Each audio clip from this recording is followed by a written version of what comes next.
आगे बढ़ते हैं नेक्स्ट चैप्टर की ओर, जो मुझे लेना है स्टैटिस्टिक्स में। ये बाकी है हमारा chapter topic time series analysis.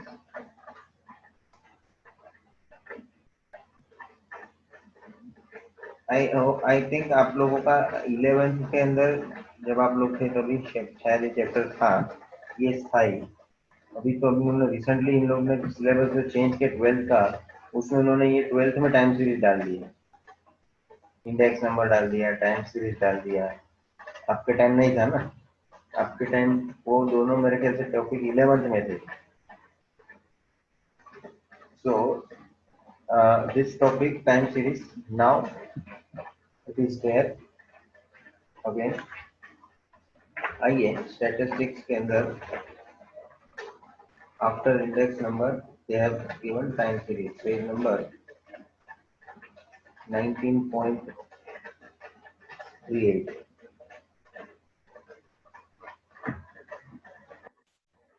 अब देखो ये जो टॉपिक है इसमें हमें जो डेटा देते हैं, data is given regarding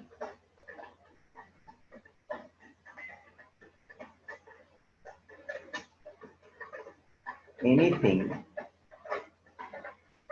based on, खास ये इंपॉर्टेंट है, टाइम गैप। इसका मतलब है एग्जाम्पल के तौर पे कभी हमको कंपनी का या बिजनेस में सेल्स का इंफॉर्मेशन दिया हो, प्रोडक्शन का इंफॉर्मेशन दिया हो, है ना, एडवर्टाइजमेंट एक्सपेंडिचर का हमें कोई कोई भी टाइप का खर्चे का इंफॉर्मेशन दिया हो, या तो हमें कंट्री का पॉपुलेशन दिया हो,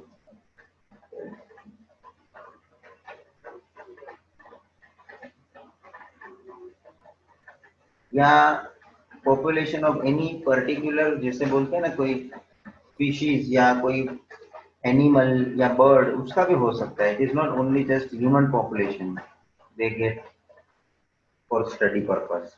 जैसे अभी जो मतलब कोई प्लांट का भी इंफॉर्मेशन है, कोई हमारा फॉरेस्ट्रेशन डिफॉरेस्ट्रेशन के बारे में कोई एनालिसिस कर रहा है, जो जियोग्राफिकल स्टडी करता है, उन लोग उस तरह से डेटा कलेक्ट करेंगे। मतलब that population can be for any particular thing, that is human population or non-human, that is animal or any other things, ये भी जानकारी हो सकती है। और कोई information related to economic data के बारे में भी हो सकती है, जैसे कंट्री का इंपोर्ट एक्सपोर्ट,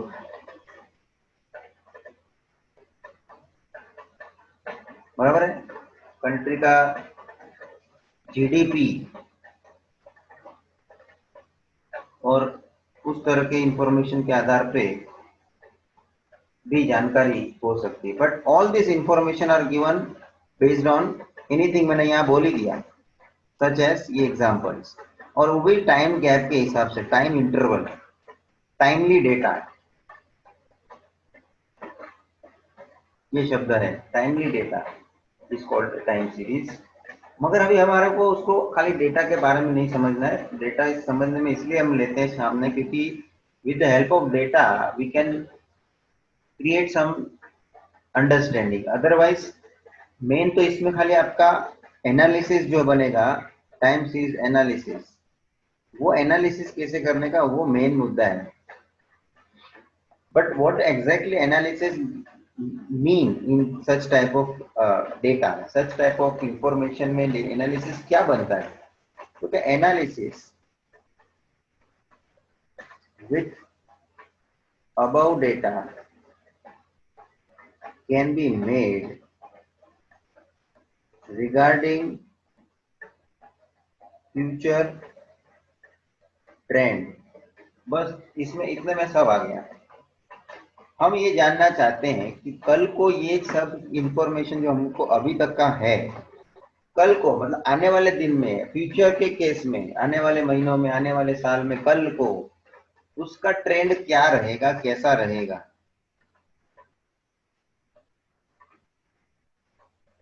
हम इंफॉर्मेशन को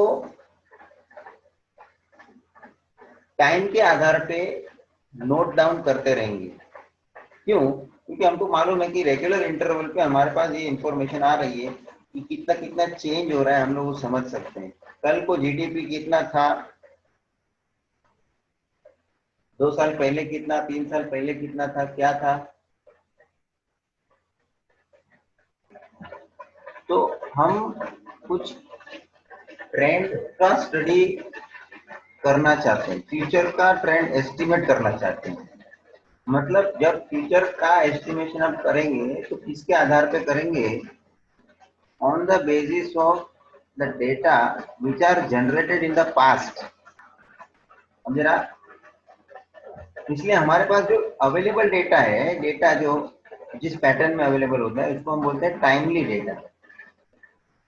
तो जो अब तक हो चुका है, अब तक हमारा जो परफॉर्मेंस या हमारा पूरा जो रिकॉर्ड है वो हमारे सामने है, तब हम जज कर पाते हैं कि नहीं अभी हम फ्यूचर में क्या करेंगे या किस प्रकार से करते हैं, या हमारा किस प्रकार से परफॉर्मेंस बनेगा। कंपनी का भी जो है, इन लोग जो सेल्स का फिगर होता है वो एस्टिमेट करते हैं कि नहीं आने वाले क्वार्टर का क्या सेल बनेगा। खास करके देखो, ऑटोमोबाइल वाले कंपनी है जो प्रोडक्शन के बेसिस पे अपना बिजनेस करते हैं, उन लोग क्वार्टरली, जो जॉइंट स्टॉक कंपनी, बड़ी बड़ी कंपनियां हैं, उन लोगों का जैसे ये कंपनी रिपोर्ट वगैरह आप देखेंगे कभी, तो उन लोग वहाँ है ना, सिर्फ बैलेंस शीट या वहां तक की बातें नहीं रखे रहती है। In that they also give the information regarding the units sales, unit sold अब तक इतने क्वार्टर में। पूरा जब एनुअल रिपोर्ट जब आप पढ़ते हैं तो उन लोग वहाँ पे क्वार्टरली रिपोर्ट अपना जनरेट जो किया रहता है उसका भी कुछ समराइज रिजल्ट रखते हैं कि भाई हमारा पहला अप्रैल से स्टार्ट होता है का अपना फाइनेंशियल ईयर। तो अप्रैल में अभी क्या आपका क्वार्टर जो भी बनेगा वो क्वार्टर मोस्टली अपना अप्रैल टू मार्च का जो अकाउंटिंग फाइनल ईयर रहता है फाइनलाइजेशन का, तो वो सेल्स का फिगर एस्टिमेशन देखते हैं लोग। अभी समझ लो क्वार्टर में 2 क्वार्टर हो चुके हैं, हाँ, अभी पूरा साल खत्म नहीं हुआ है, तो उन लोग आने वाले क्वार्टर का भी एस्टिमेशन कर सकते हैं कि भाई आगे के क्वार्टर का ये हिसाब है, तो आने वाले क्वार्टर का क्या हिसाब बन सकता है, हमारा एस्टिमेशन क्या है। तो वो किसके आधार पे नक्की होगा? तो जो प्रीवियस ईयर्स, पास्ट के सालों का जो परफॉर्मेंस रहा है उसके आधार पे रहेगा। Same for the advertisement expense, population, production है, पॉपुलेशन की बात करो तो अभी हमारा भी एक एस्टिमेशन होता है कि भाई आने वाले कुछ दिनों के अंदर या आने वाले कुछ सालों के अंदर इंडिया का पॉपुलेशन ये हिसाब से बढ़ेगा तो इतना हो जाएगा, ये हिसाब से बढ़ रहा है। तो ये एक अपना एस्टिमेशन किसके आधार पे बना? पास्ट रिकॉर्ड के आधार। तो उसके लिए कुछ एनालिसिस बनता है, उसके लिए कुछ पैरामीटर्स बना के रखे हैं कि उस फ्यूचर का एस्टिमेशन जो करना है तो उसके अंदर, डेटा के अंदर क्या ऐसी चीज छुपी हुई है, जो वो पास डेटा के अंदर ऐसी क्या चीज छुपी हुई है जो मुझे फ्यूचर का एस्टिमेट एक्यूरेटली करके देगा। Not exactly accurate but nearly accurate पे हम पहुंच सकते हैं कि भाई हमने एस्टिमेट किया था और फिर हम समझ लो 2 साल के बाद का जब हम वो साल आएगा तभी जो परफॉर्मेंस बनेगा एग्जैक्टली, उसको हमने कंपेयर करना है कि देखो 2 साल पहले हमने ये एस्टिमेट किया था, उसके आधार पे कहाँ ना कहाँ आजू बाजू ही हमारा एक्चुअल बना है। समझ रहा है? तो जो अंदाजा हम लगा रहे हैं that is our estimation, because it is not a fix कि वही होगा, अंदाजा लगा रहेगा वही होएगा, ऐसा कोई जरूरी बोला नहीं किसी ने। इकोनॉमिक डेटा का भी आधार कुछ इससे हिसाब पे बेसिस पे डिपेंड करता है, क्योंकि हमारी इकोनॉमिक पॉलिसी है कुछ ऐसे, जो भी देखो चाइना से ट्रेड वगैरह बंद कर दिया हमने। कोई 2 साल पहले, 1 साल पहले ऐसा सोचा नहीं था कि हमारा इतना बिजनेस या इतना इंपोर्ट एक्सपोर्ट का जो पूरा जो शेयरिंग होता है वो अपना ये बंद हो जाएगा बिकॉज ऑफ दिस चाइना का हमने जो ये पूरा हमने इग्नोर किया है प्रोडक्ट्स। तो अब हम ये तो कोरोना का ये जो भी समझो, जो भी उन लोग कारण से इन लोगों ने सबने बंद कर दिया चाइना के खिलाफ, तो वो उस समय इकोनॉमी के अंदर हमारा चाइना का जो कंट्रीब्यूशन रहा होगा, उस तरह हमारा इंपोर्ट एक्सपोर्ट का जो बैलेंस बनता था, हो सकता है अभी आने वाले दिनों में वो नहीं बन जाएगा। क्यों? कि उतना हमारा ट्रेड या उतना बिजनेस हमारा कम हो गया। तो ये कुछ इवेंट हो गई ऐसी, कुछ ऐसी घटना बन गई कि वो इवेंट के आधार पे अभी हमारा फ्यूचर का ट्रेंड जो है वो कहाँ ना कहाँ हमारे एस्टिमेशन के अंदर हमको ध्यान में लेना पड़ता है। तो that event is very much important. कभी कभी ऐसा भी हम देखते हैं कि हमारे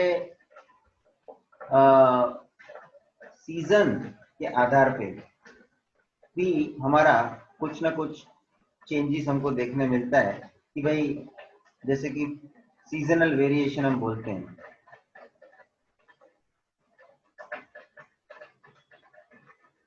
कि भाई सीजन के आधार पे कुछ आगे पीछे होता ही रहता है। जैसे कि भाई अभी दिवाली का सीजन तो ज्यादा सेल होगा या ज्यादा प्रोडक्शन करना पड़ेगा वगैरह वगैरह। हाँ, तो उस प्रकार अभी गणपति का सीजन है, तो जिन लोग का वो फेस्टिवल है उन लोगों के लिए वो बहुत इंपॉर्टेंस है।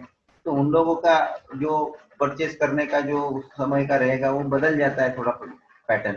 तो ये जो सीजनल वेरिएशन आता है वो भी अफेक्ट करता है हमारे फ्यूचर ट्रेंड को ध्यान में रखने के लिए। तो बिजनेस जो भी उस चीज का कर रहे हैं, जो प्रोडक्शन वगैरह कर रहे हैं, they will estimate their future trend on the basis of seasonal variations also.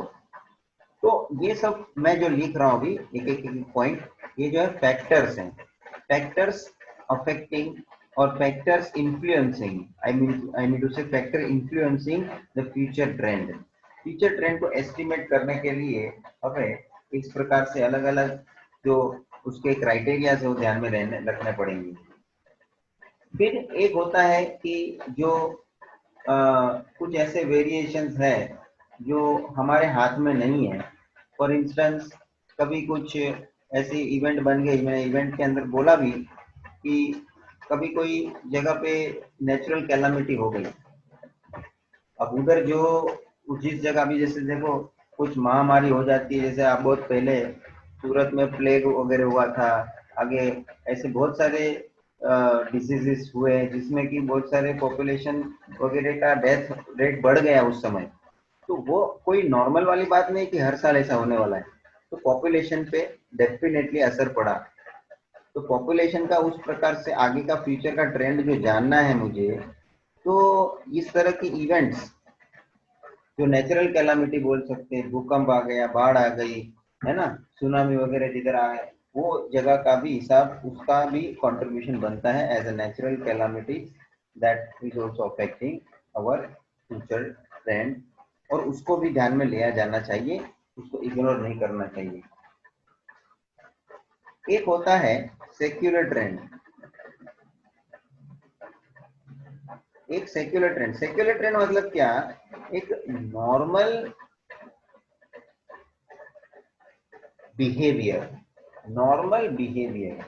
अब नॉर्मल बिहेवियर का अर्थ क्या लेना चाहिए इधर कि भाई कोई भी कंपनी है, वो शुरुआत के दौर में जो भी प्रॉफिट या जो भी समझो स्टार्टिंग में लॉस में भी काम कर रही है, लॉस भी कमा रही है, तो भी धीरे धीरे करके वो अपना प्रोग्रेस करती है, स्लाइटली प्रोग्रेस बढ़ता रहता है। और क्योंकि वो स्टार्टिंग के फेज में है, और एक नॉर्मल ट्रेंड देखा गया है कि कंपनी का एक ग्रोथ होना, कि जनरली बात है, ये मैं कोई एक्सेप्शनल बात नहीं करूंगा कि भाई एक आध साल में कंपनी बंद हो गई, ऐसी भी सिचुएशन हो सकती है। But the normal situation I am saying, कि नॉर्मली कोई भी देखा गया है कि कंपनी का ग्रोथ इज अपवर्ड, तो एक हिसाब बनता है। अब ये जो ट्रेंड देखा गया है, कभी कभी फिर एक लेवल पे पहुंचने के बाद धीरे धीरे उसमें एक स्टेबिलिटी आती है। स्टेबिलिटी आने के साथ साथ हो सकता है थोड़ा वेरिएशन आवे, लेकिन स्टेबल कुछ साल चलेगा बिजनेस। और हो सकता है कि कुछ सालों के बाद उसका बिहेवियर डाउन ट्रेंड जाना शुरू हो जाए। और ये जो आपने फेज देखा, इसको हम थोड़ा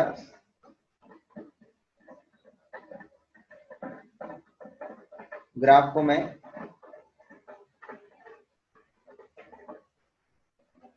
फिर आगे आने वाले दिनों में वापस से थोड़ा कहा ना का वो कंसोलिडेट करता हुआ वापस वो कंपनी ने अपना ग्रोथ किया, वापस कुछ अच्छे लेवल पे पहुंचा, और हो सकता है थोड़े साल के बाद वापस उसमें,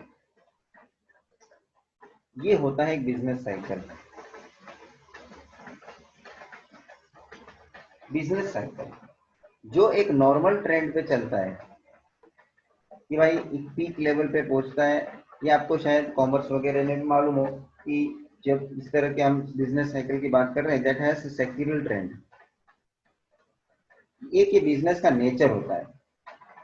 तो ये एक सेक्युलर ट्रेंड है। देखो यहाँ इन्होंने जो पैराग्राफ लिखा है उसका भी बात करूंगा, अगर आप भी बुक खोल लीजिए 19.39 components of time series. Time series data के अंदर ये सब हम जो फैक्टर अभी जो देख रहे हैं, अलग अलग चीज जिसके अंदर होती है, उसके अंदर एक मेन सेक्युलर ट्रेंड का भाई कंट्रीब्यूशन है। व्हाट इज सेक्युलर ट्रेंड और simple trend? Secular trend is a long-term tendency of the time series to move in an upward or downward direction. ये मैंने ग्राफ बताया आपके सामने, एक एग्जांपल रखा आपके सामने। तो देखो अपवर्ड गया फिर डाउनवर्ड गया, but it is to be seen in the long term. Long term मतलब 5-6 साल से पहले ज्यादा ही उसका बिहेवियर इस तरह दिखेगा, धीरे धीरे धीरे धीरे। तो it indicates how on the whole it has behaved over the entire period under reference। हमने जो पीरियड देखा यहाँ देख लो कि कुछ साल के हिसाब से उसने अपवर्ड ट्रेंड गया है, इतने साल के बाद उसका नीचे डाउन ट्रेंड गया, ये सब जो है उसका बिहेवियर है, behaved over the entire period. समझ में आ रहा है? These are result of long term forces that gradually operate on the time series. इसके पीछे का कारण ये लॉन्ग टर्म फोर्सेस है कि कभी एक ही झटके में कभी कोई ऐसा देखने नहीं मिलेगा कि कंपनी का प्रोग्रेस आपको एक दिन में दिख गया। It takes time, it takes many years sometimes. तो ये एक जेन्युइन ट्रेंड दिखेगा, अ जनरल टेंडेंसी। देखो इन्होंने शब्द लिखा है, general tendency of a variable to increase or decrease or remain constant in long term, though in a small time interval it may increase or decrease, is called trend of variable। अब हर industry की अलग अलग अपनी अपनी कहानी है। समझो मैंने बिजनेस स्टार्ट किया कोई एक इंडस्ट्री के अंडर, समझो कि मैंने कोई दवाई बनाने की कंपनी शुरू करी, या मैं कोई मैन्युफैक्चरिंग इंजीनियरिंग कुछ सामान खरीद में बनाने का स्टार्ट किया, है ना। मैंने कोई गारमेंट इंडस्ट्री में गारमेंट का प्रोडक्शन शुरू किया, तो सब इंडस्ट्री का ये हाल दिखेगा, लेकिन सबका स्पैन ऑफ टाइम अलग अलग होगा। स्पैन ऑफ टाइम समझ रहे ना, जो उन लोगों का प्रोग्रेस इतने साल में हुआ, वो जरूरी नहीं कि भाई मैन्युफैक्चरर के बेसिस पे आप सबके लिए कॉमन समझो। वो मैन्युफैक्चरर कौन से चीज का मैन्युफैक्चरर है, डिसाइड फर्स्ट। गारमेंट इंडस्ट्री का है तो उसके हिसाब से उसका जो भी साल जितना भी लगेगा ग्रोथ के लिए उतना लगेगा। जो मेडिकल कुछ फार्मास्यूटिकल इंडस्ट्री का है तो उसके हिसाब से उसके लिए टाइम उस तरह से जाएगा। तो इट डिपेंड्स, इसलिए इन्होंने ब्रैकेट में लिखा है कि दो it is a small time interval और इट में भी स्मॉल टाइम इंटरवल, इट में इंक्रीज और डिक्रीज, वो हो सकता है। लॉन्ग टर्म में समझने का मतलब बहुत भी लॉन्ग टर्म नहीं हो सकता, स्मॉल टाइम इंटरवल भी हो सकता है। It called trend of a variable. For example, population of a country has increasing trend over a years। एक आपका ग्रोथ रेट होता है, वो ओवर अ ईयर का एक हमारा हिसाब है, उसके आधार पर हम नक्की करते हैं कि इतना हर साल बढ़ते रहता है। Increasing trend over a year due to modern technology, agriculture and industrial production is increasing. बराबर है, ये एक हमारा पार्ट ऑफ जैसे बोलते हैं ना ये सिस्टम में, जिसमें टेक्नोलॉजिकल कुछ एडवांसमेंट आ गया, कुछ हमारे पास नई टेक्नोलॉजी आ गई, तो सीधी सी बात है प्रोडक्शन उससे उसके कारण बढ़ने वाला है।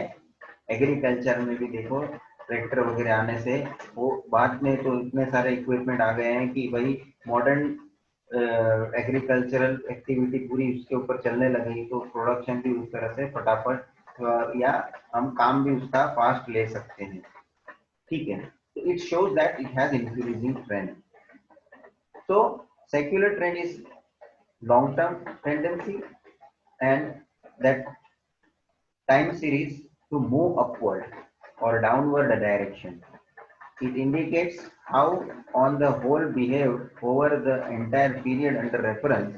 These are result of long-term forces that gradually operate on the time series variable.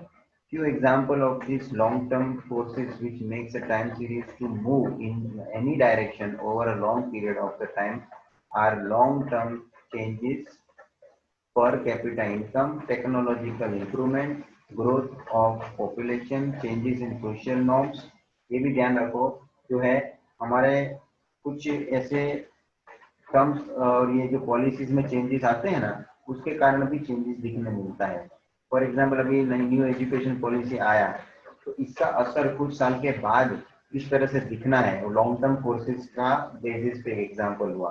कुछ नई पॉलिसी गवर्नमेंट ने लाया उसकी असर तुरंत नहीं दिखेगी, इंप्लीमेंट होता है धीरे धीरे उसकी असर दिखती है, कुछ साल लग जाते हैं over a period of time. Technology में भी ऐसा ही होता है।